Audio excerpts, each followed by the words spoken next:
Welcome to the Software People Stories. I'm Shiv. I'm Chitra. And I'm Gayatri. We bring you interesting, untold stories of people Associated with the creation Or consumption of software-based solutions. You'll hear stories of what worked, and sometimes what didn't, you will also hear very personal experiences. and insights that would trigger your thoughts And inspire you to do even greater things.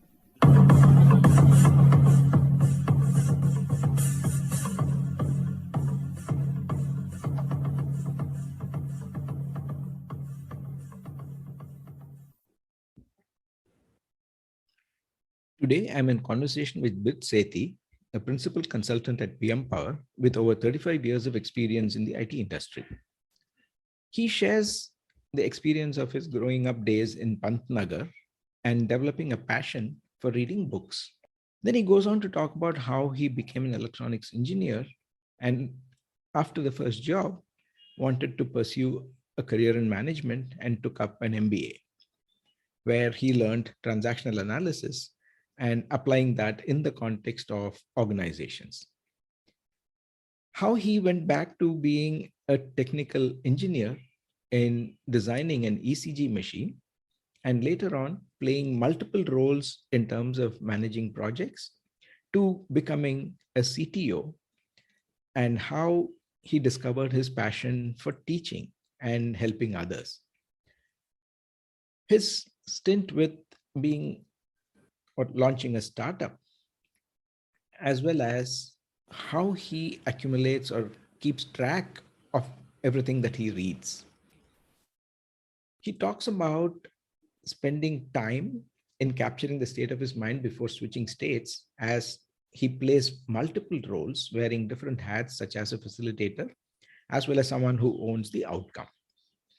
He shares an interesting story of delivering a training session in a remote location where there was no power and he couldn't use PowerPoint slides, and how by using just 3 questions, the session became a success.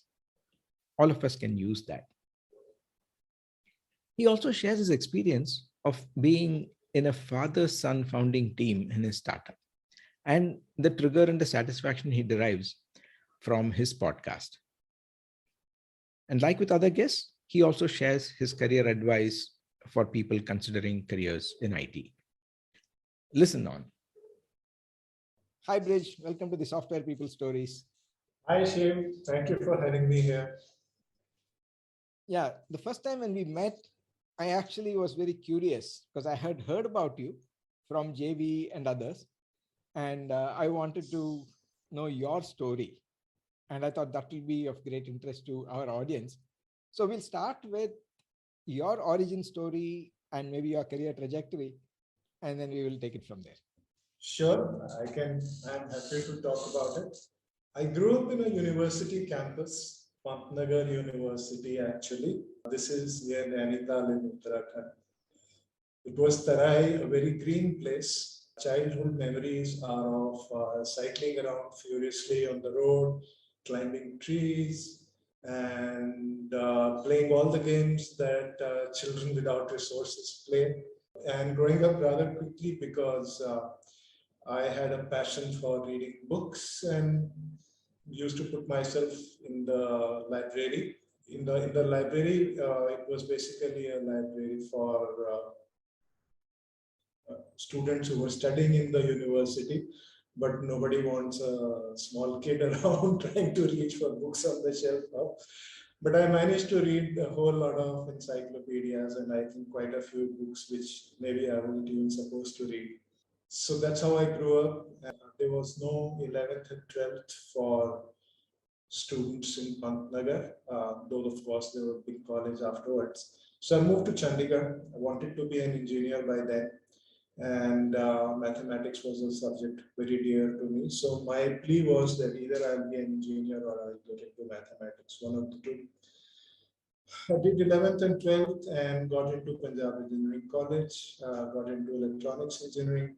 I think I got bitten by the electronics bug pretty quickly in college and started building things and tinkering with stuff. That has continued. That love for doing things with my hands has continued.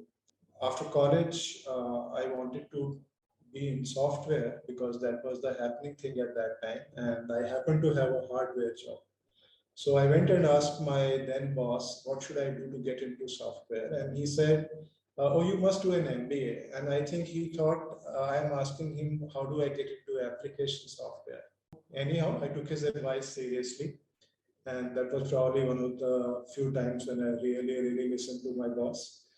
And then I got into IIM Ahmedabad and was doing the systems package over there because that's what I wanted to go after. Till in the final semester, I got very entranced by transactional analysis. And so I said, okay, I'm ready to drop my systems package, but I absolutely want to do a project in TA. And so I went after doing a project called Role of TA in Business. I think it was useful in hindsight because it taught me how to be a half-decent manager at least. And from there on, after I finished my MBA, I did not get into a conventional MBA kind of a job, but I went back to the company I was working for earlier and stayed on in the system software side of things. CSI, CISAM file systems and that kind of stuff. A few years later, I wanted to do something on my own, and I decided to partner up with somebody who was already making an EEG machine, and we decided to do an ECG machine for the heart. I was the engineer in that scheme of things, and I think I completely forgot my MBA at that stage. Full-fledged analog design, digital circuit design, writing firmware, even writing the emulators so that the firmware could be written, doing very ground level up stuff. Built an ECG machine. Unfortunately, it did not live to see success because the rupee devalued. And when that happened, the cost of the plotter that we were using shot up. In those days, almost all, not almost all ECG machines in India were using a galvanometer. And this was supposed to be a pioneering thing with a plotter. And there were other features like you could transmit the trace over the phone so that even a general practitioner could use the ECG machine and reach out to a cardiologist friend and stuff like that. Anyhow, it was out and I came to Wipro. I joined Wipro in 93. In hindsight, that is when the software business, the services business was booming. So I grew with it and I did basically projects in the system software side in what was in Wipro called the real-time systems group. Got into distributed objects, turned around the project, got more and more into management at that stage. And finally, in around 98, I felt this urge that I don't want to be a manager, but I want to be a facilitator. I want to be useful, not by telling, but by asking. And somehow it entranced me. And there used to be a listserv group called GRP FHCL, so I got active on that. Those were my role models. And so I luckily got a chance to get into Six Sigma at that time, learned how to facilitate from Motorola University. Did Six Sigma projects, and then I think I left over and joined HP in a delivery role only as VP of engineering. From there, I moved to a CTO position. The challenge over there was to facilitate filing a huge number of patents, and I think my facilitator game really helped at that stage. We filed 184 patents in 1 year, which was up from just 7 the previous. The joy of facilitation is such that you get to say, I did nothing and yet it happened. And it's probably a very satisfying thing if that is the mindset from which you are operating. Once bitten by this, I also wanted to teach. So maybe I didn't want to stay so much in hardcore delivery and technology roles. So I went back to Wipro and started evangelizing sustainability and also teaching general managers, fostering synergy, leveraging networking, thinking like an entrepreneur, those kind of topics. I did that, and then I moved on to teaching and facilitating BEOs and DEOs, block education and district education officers, in Azim Premji Foundation. So I did that. By then, my son had already passed out. He wanted to be a filmmaker and he wanted to be in the education space. So both of us partnered up and started Ghost Educational Foundation. We were making media and content for education, mostly for the development sector. Did that for a few years. And then when the pandemic hit us, could not go any further because nobody wanted to be in front of camera. So we had to shut down our media business at that time. I can't look too far away from facilitation at any time. So I went back to doing something facilitation related. I started mentoring youngsters and also started a podcast for them. Did that for the last year or so during the pandemic time. And then I got this wonderful opportunity to be part of PM Power Consulting because, like, more than anything else, it's like-minded, same kind of maturity, same kind of bandwidth people. And I'm looking forward to a useful contribution from there. So that is my story. Wonderful. I think it is just beginning because it has already given me a lot more curiosity questions. Okay. So formally, welcome to PM Power. And I do see many similar interests or some things that I have also probably felt like or not been through, etc. So starting with your Pantnagar time, when you said you would walk into the library, right? Because one of the things that I do when I go to the library, because I found that when I buy books, it takes me forever to complete. Sometimes I don't even complete. But when I borrow from a library, there is at least this pressure of having to complete, or you can renew it once, but the next time you feel guilty, at least you read. Then I realized that you go into a library, there are so many books and you're never going to read all of them. So I say it doesn't really matter. So walk into any aisle, particularly aisle that I've never been to before, pick up some book, probably judging it by the cover, even though it's not so, and then read it. When you said that you are probably reading in a positive way, the age inappropriate books, right? Now, how would you keep all of that in your mind? I mean, how would you connect the various things that you pick up? I think, Shiv, it is more now a choice of letting go and throwing away all the garbage that has accumulated over the years rather than anything else. I think education is like a full circle and you eventually return to innocence or return to not knowing anything. And I would say that if I can stop judging and evaluating things by what I already know, then I'm a little bit better educated. So that is what I aspire for. If I can be simple in what I have to share, then that is what is better than if I have to complicate and share it. But yes, the love for learning and reading has not gone off. But now it has, instead of library, it has become Audible and Kindle Unlimited.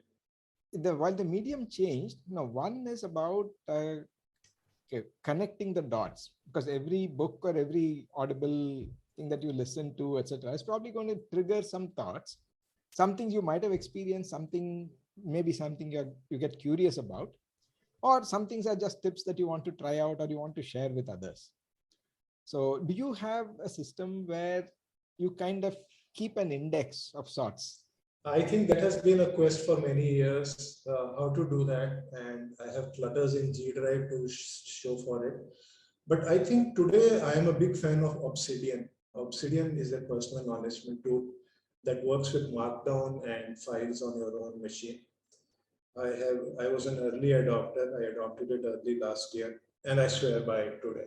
Also, I have been influenced by a few of the people who have thought around in this direction, like Tiago Forte or Nick Milos, and making maps of content and coming back just in time to organize stuff rather than pre-organizing it. So the para system is what I'm referring to.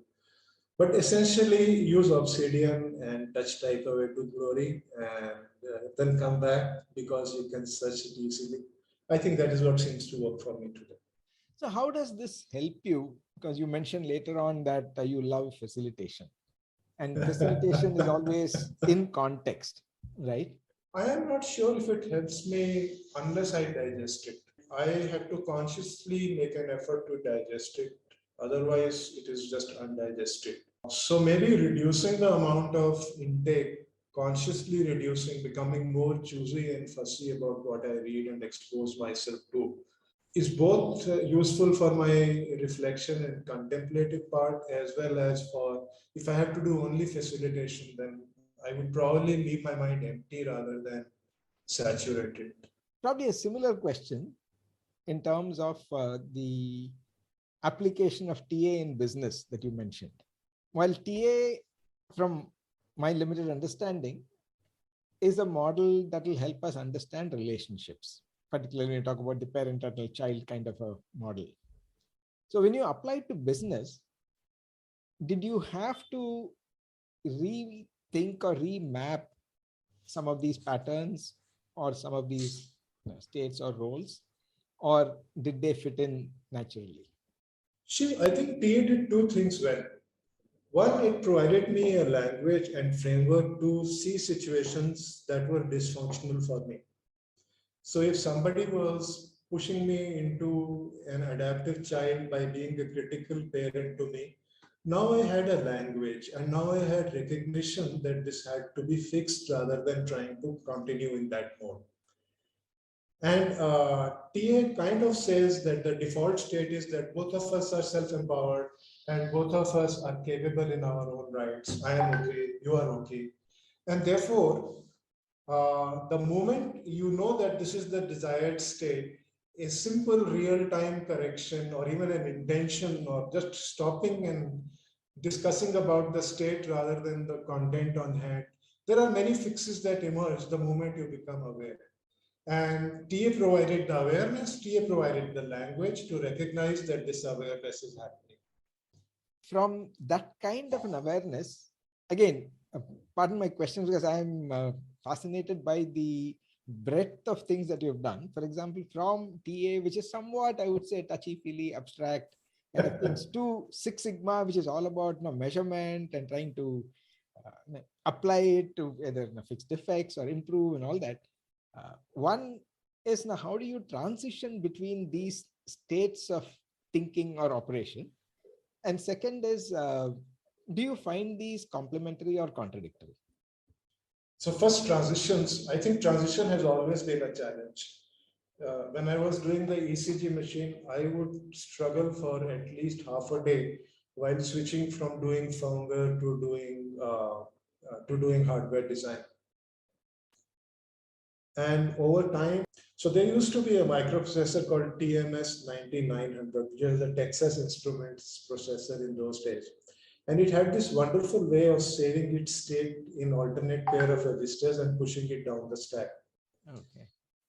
I found that I can switch better if I save my state and return to it. So I would consciously spend 15 minutes, half an hour, writing down whatever I was thinking, whatever were my dilemmas, decisions to be made, and then switch over. And that switch over, even between the hard and the soft sides today, maintaining some kind of a journal or reflecting on what I made in my previous journal entry helps me to toggle states and toggle modes. Is there a contradiction between the two? Not really, because my threshold for deciding that a contradiction is there, what the MBTI folks will call, the J orientation rather than the P orientation, I am pretty low on J orientation. So I am able to sit very comfortably with unresolved stuff, which also means I'm a poor decision maker. I think sitting with contradictions comes more easily to me than anything else. Then does that create more stressful situations in facilitating, or when you said that you were responsible to get patents filed, but then it should be done by others? And if yes, how do you handle that? What a brilliant question.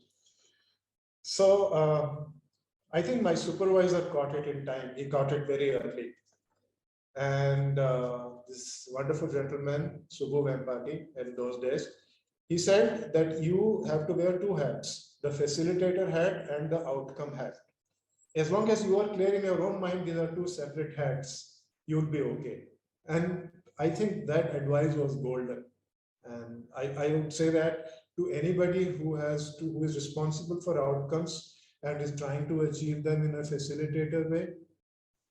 Wear both hats and share with your people when you are switching hats so that they are not in doubt, because you might not be in doubt, but they might be in doubt whether you are in facilitator mode or you are in the commander mode. And a simple act of sharing with them, I am now in this mode, takes care of it very easily and works very nicely. Moving on again was about your working with the BEOs and DEOs. A completely different sector, I guess, probably also working under the government machinery and the hierarchies and everything else, and working through another, say, social enterprise, if I were to call the Asymptotic Foundation as a social enterprise. How was that? One is, of course, the culture shift for you to be part of a social enterprise. And second is working with these roles. It was a change. It was a big change. For one thing, I had to learn to facilitate in Hindi rather than continue in English. But more than that, I think the constant was that if you approach people with respect, and if you are willing to not be in a hurry to drive to closure, then things go faster. And this is a bit contradictory, but it was perhaps one of the most valuable things I learned in my BEO, DEO experience. Are there any interesting stories that you can share in terms of being an influential person or to influence them to do some things that ultimately isn't their good? I had, I think, gone with a training program once to Rajasthan. This was a small town, I think. So I had my PowerPoint slides, and typically we would shine our PowerPoint slides and try to influence everybody around us. That was the usual modus operandi. This one time there was a projector that did not work. And even if it would have worked, there was no electricity. So all there was a blackboard. And what a huge blessing it was. Because I just wrote down 3 questions. Actually 3 words. So why, who, and what? And I said, we are not going to go all over the place. I want everybody to talk around, first of all, why. So it is the why round. Second is the who round, and don't just talk about who you are, but talk about who is there in your system, in your life. And maybe if you want to say a good word or 2 about those who, you can do that. We have all the time that we need. And the third round is the what round. Believe me, I could have walked away after stating this requirement because I did not have to do anything after that.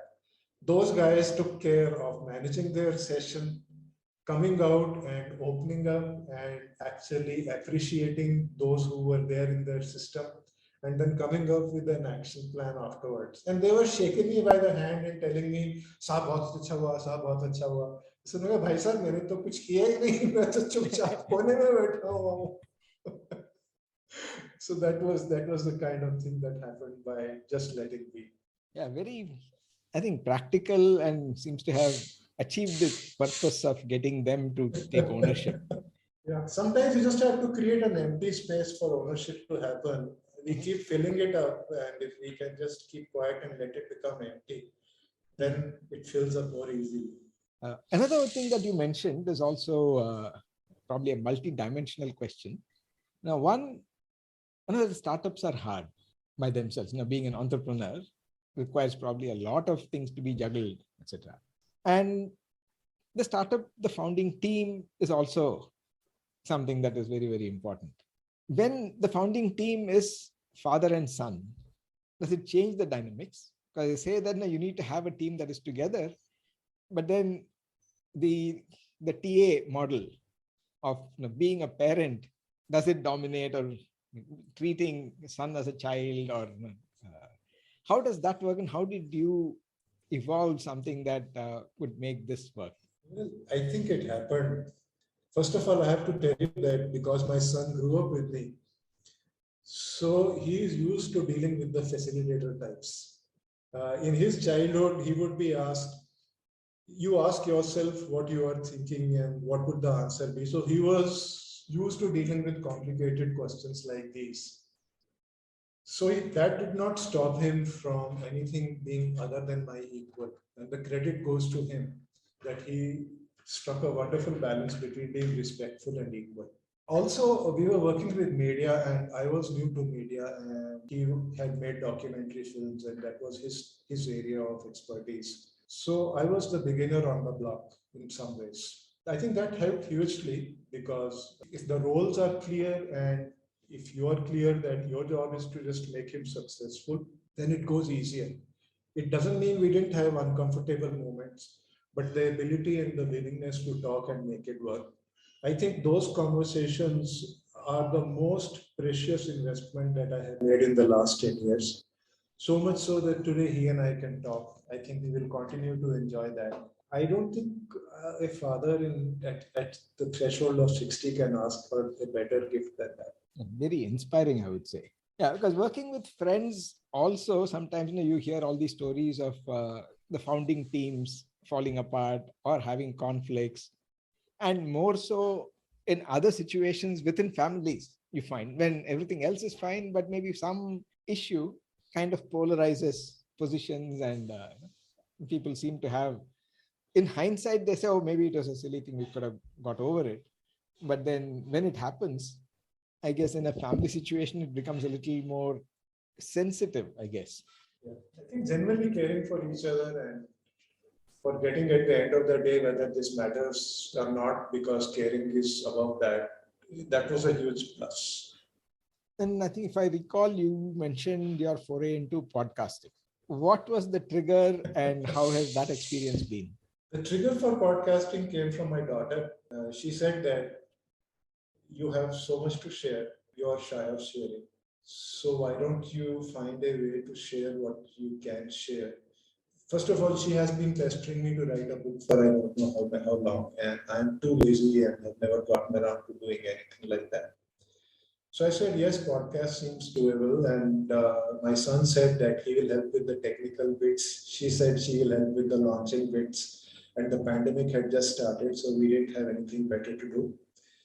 And I thought that maybe making myself useful to people who are out of college who might actually be facing a challenge because of the pandemic on how to settle in and settle down into jobs. Let me address that space. I think it has been a wonderful experience. I have learned some new skills and I have made new friends. It has opened me up. I feel easier and more comfortable going out and talking. I also learned how to tell stories a bit better, maybe. Also, I found that in hindsight, the freshers never had it so good as much as they've had it in the pandemic, because a lot of companies wanted to hire freshers rather than experienced people to keep their maybe cost footprints down and stuff like that. So helping people find a job became very clear was not going to be the agenda for my podcast. So instead, I switched over to celebrating role models, and that is what my podcast does on bridgesethi.com. Very nice. Yeah, even Software People Stories is about celebrating role models like you are. Yes. One, right? Oh, I am no role model, but I am very awed by the consistency with which you have continued. And if I can say one thing that matters in podcasting, it is persistence and consistency. And hats off to you for doing that. It's also all the wonderful guests who were willing to come and share their stories. I'm sure there are quite a few listeners who would relate to the situations that you've gone through, and something that you've done would definitely inspire them. So on that track, a little segue into what may be broadly called as career advice. One thing that I take away from this conversation is to be a lifelong learner, or always keep experimenting, trying to do new things and all that. But for two segments that we try to share some tips from our guests are: one, people who are considering a career in IT, and second would be the mid-career professionals who want to decide what to do next. What would be your thoughts for them? I think my advice would be to explore and deliver, and then run another iteration of explore and deliver, and do this iteratively. So what I mean by this is that when you explore, then you are opening up to new possibilities. You are expanding. You are looking at what you don't know, or you are building on what you know, but it is uncertain. And one can fall in love with just exploring. You should have to consciously stop and take what you have and do something useful with it, add value. And once you deliver, then it gets respected, it gets valued, it gives you the returns that you are looking for it. Don't get complacent with it. Go back and explore again. And if you just iterate like this, again, it's a very agile kind of an advice. You don't have to lock yourself to whatever uncertainties and adventures the future will bring. They'll all be a joy to tackle and take forward. Now I have a bonus question in the sense that usually we conclude with the career advice. You've gone through transitions from, let's say, an individual contributor when you were a hardware or a software engineer, developer, to, let's say, a role of a CTO or CXO when the span of your influence and what you want to achieve is very large. And there are multiple teams and so on. And then back to facilitation, which is probably a combination of both, where you contribute as an individual, but at the same time, the influence or the sphere of influence is still large. So when in a career, one transitions across types of roles like this, can one prepare for those? Can one get trained? Or is it based on maybe some natural interests? It is a function of natural interest, but I would say that there are different energies at play. And some of the enabling roles are more feminine energy. Some of the more outcome-driven roles are more masculine energy. If you learn to manage with a particular mindset or a particular type of energy, then you can play with it and it is your friend. As long as you explore and you do something useful with your exploration, what you need to know and learn will automatically come to you. I kind of believe in that. So leave yourself open, be willing to take a little bit of risk if you can, and it will happen. But are there any, say, courses or programs or training that one can go through to become aware of these or to balance these?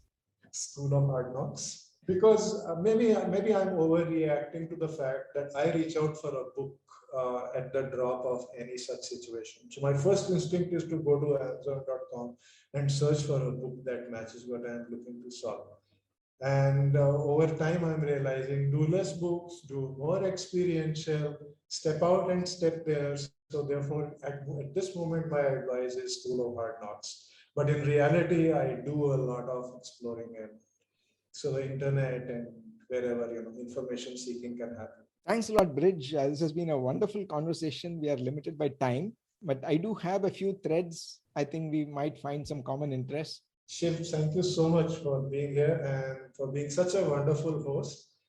I loved answering the questions, and more than that, I look forward to being part of the team with you and making myself useful.